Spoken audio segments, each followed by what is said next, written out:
Oh, isn't that lovely? I must do a new intro. Of course, welcome to Girl Talk here on Bent TV. And this is another video review segment. It's a little bit of a special one, and hopefully it will go for half an hour. And I wanted to say that if you're watching that, it means that we've all died. We've all been killed, and that this is kind of like the Pauline Hanson film clip, really, in Brisbane. Can I introduce our panel to you? Please welcome to the panel today, Shay. Welcome, hello. Shay. How has your week been? Okay? It's been fabulous, of course. Good to hear, yes. Life on the edge, gritty realism, you know. And John, welcome back, John. How are you? Looking very Hawaiian there in this little summer 60s. shirt. Very 60s. Yes, lovely. And Matt as well, welcome to the panel. Hi there. Hello. Let's have a look at a clip from our first film, which, Shay, this is your choice. Yes, it is. The film is called Only the Brave. Oh, zoom, that's exciting. We'll have a look at this clip now and we'll come back and talk about it very soon.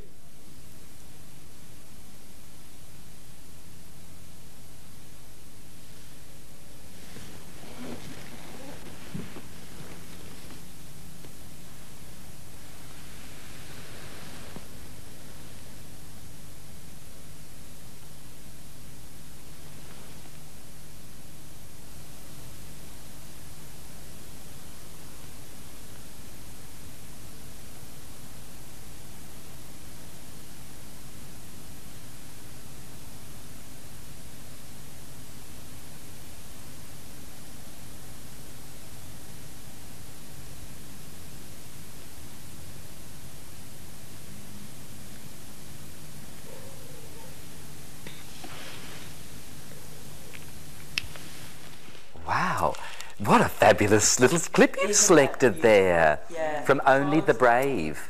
Yeah, it's a very poignant, Yeah. a very poignant moment. And so tell us about this movie. This is not a full-length feature. No, it's only about an hour long. It's an Australian film, which you obviously couldn't tell because there was no speaking, but it is an Australian film, and it's actually directed by I Anna. heard the cicadas in the back, though. Oh, that's very Australian. Yeah. And it's actually directed by Anna Kokinas. This was her first shot at a film, who of course then went on to do Head On. Right. It's actually about two Greek-Australian best friends. Okay. They're about 16, growing up in Melbourne.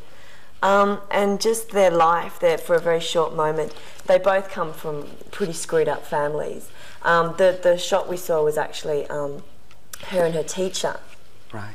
And what's really interesting is we were talking about it before. There's a lot of in Australia, you know, people don't talk about how they're feeling, and they may know something's up with their friends and stuff, but nobody's ever said anything. They just let people kind of act out by smashing windows, but nobody ever talks about anything, and that's what happens in this film. The great silences. It is. And I think that's actually something that I think Anna Kokinos did very well. Yes. Certainly as well in the other film. What was the other film she did? Head On. In Head On, it's oh, I'm starting to get slutty there. You know, but no, this is what I mean, is that she's very good at bringing silences, and she's probably very aware of that. Head On also has a kind of a Greek cultural focus. Yes. Doesn't it? And it's basically with the girl we saw in the film clip. I think she's struggling with her own identity because her mother took off and left her to pursue singing, so she's dealing with all of that. Her best friend completely acts up throughout the whole film, and nobody ever quite knows why, and it's like, what is her problem? Until you find out at the very end. I'm not going to say what it is, because the ending is it's this huge kind of ending. Everything kind of comes out into the open and basically blows up in your face, and you spend kind of going, oh my God. Really? Yeah. And when did you first see this movie? It had a very, very, very limited release. It was one of those ones that up for 2 weeks and then gone. And so I saw it at the cinema, and it's just an amazing film. I would actually recommend it. Yeah. It's one of those films I think that did very well on the festival circuit. It was particularly in Toronto. I think they liked it a lot there, and a couple of other places. Yes. And why did you choose this to? Well, I have to say, I mean, we all kind of sat around and thought, let's choose our favourite films, and it was an incredibly difficult decision. But At the risk of not having a focus for this segment, it was shocking. What am I going to do? It's kind of like a celluloid closet, isn't it? A mini celluloid It is, of all kind of... I wanted something that had some reference to lesbianism, but wasn't specifically a lesbian film. That shot is actually not indicative of the whole film. That's actually just one of the issues that is covered, and basically it's one of her searching for herself, and with the scene between her and her teacher's not a lesbian either, but it's like they've both sensed that in each other.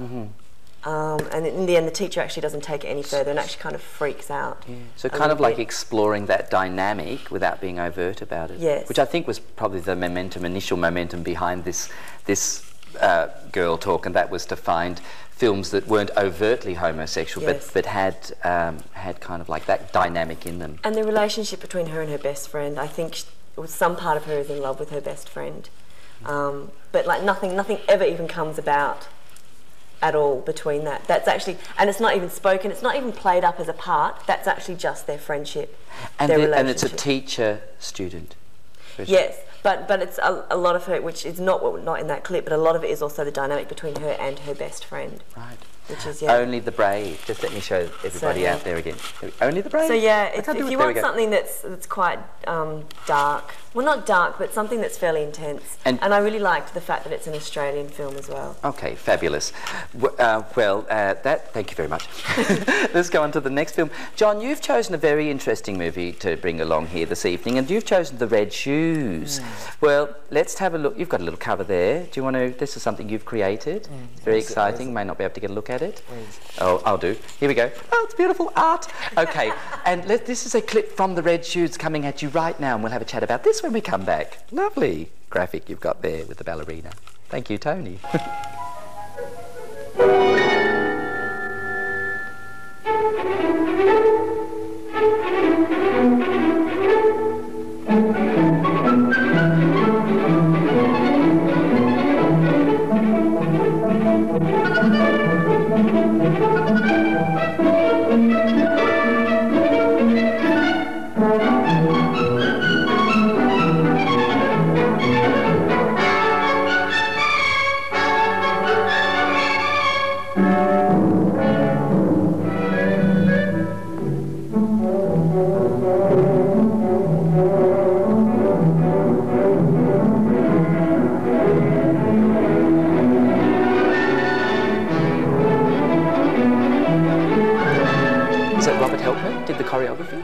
How exciting. Wonderful, The Red Shoes.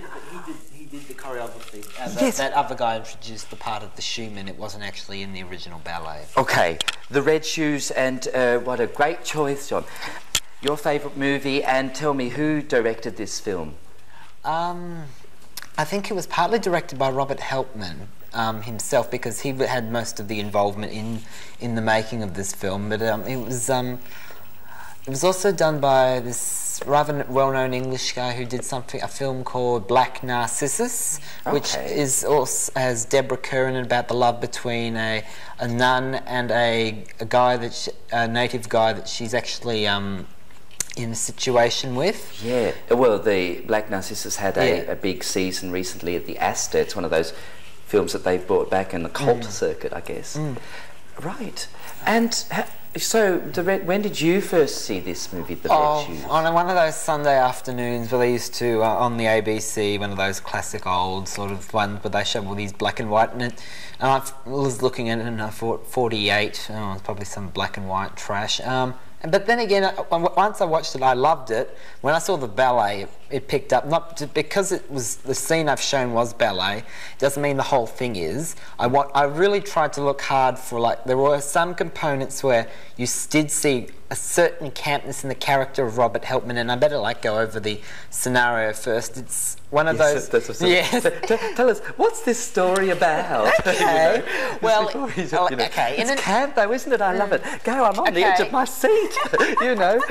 Okay. Well, in a nutshell, it's basically a melodrama about how two people manipulate this young girl's greatest loves for man and for dancing. In fact, he asks her later in the film, what would you prefer to do, to live or to dance? And she actually says she prefers to dance. And it has, she makes that decision and she regrets it. It's like selling her soul for her art. It is. And Dr. Faustus. Yes, and the shoes have a very demonic reference, especially in the end, which I'm not going to say because it's going to spoil the end of the film. Yeah. But it has Robert Helpman is like the unspoken camp person. There is another ballet dancer in the film, I'm not sure of his name, who plays a straight role and is in love with another ballerina, although he's not married.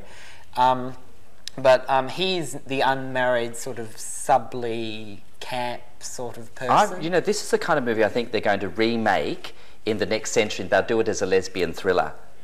Because it sounds like, you know, there's a whole lot of threesomes and foursomes and people running around with knives. That's the only thing that's missing. And what makes you think of lesbians when you think of that? Well, good point. No, I'm pleased you brought that up. No, well, this is how the mainstream media always sees lesbians. They're always like ice pick murderers and things, aren't they? You know, I got in trouble there. Now, John, just for a moment, but I'm interested, Matt, just to bring you in at this stage, have you seen The Red Shoes at all? I have, quite a long time ago. It wasn't striking enough for me to actually recall anything about it. Did nothing for you? Not really, and I actually like Michael Powell, the director's couple of his other movies, and this I actually found a slightly lesser effort. That's his name, Michael Powell? Michael Powell, yep, the director. He's a British director, isn't he? Yeah. So there you go. Wasn't this based on a Hans Christian Andersen? The ballet was the story of the ballet. I'm not sure how basically the whole Andersen theme ties in with the rest of the film, but it has those qualities. It does have the Hans Christian Andersen qualities about it. Yes. Fairy tale, and also there's because you mentioned it's made in 1948, and that I think was when they were just starting to experiment with colour in film. You had The Wizard of Oz as well at that stage. Yeah. But I'm not sure whether it's because of the way celluloid has aged, but they do have a lovely colour quality. Colour films of that era, worth looking at. Because I suppose they were, they didn't take the colour for granted in those days. They really made the best use of it. Yeah, I wonder. I mean, obviously it's a little bit more advanced now. Well, we're almost at the end of our first segment. Yes, thank you for bringing that film along, The Red Shoes. And you also, there was the record. Soundtrack. Isn't that a fascinating little record cover? What's a record? Want to go and buy it. We do need to. Well, I thought that we could just end this segment with a little bit of campness, because that's very camp, The Red Shoes. So this, in fact, is Julian Clary. When we come back in our second half, we'll be able to look at new movies as well. Julian Clary. Nothing I like more than a warm hand upon my entrance. That's the sort of level I work on, I'm afraid. For the majority of the time. I'm strangely drawn to this punter here. Even at this early stage of the game. Is this your jacket here? It's your denim jacket. In fact, you're a symphony in denim this evening. What's your name? David. It's all warm, this. Been on your lap, I suppose. What do we think of this? What about this empty seat here? Is no one sitting here? Is there some amusing anecdote attached to someone who was going to sit here? Would you mind if he put his jacket there? Is that all right with you? What was your name?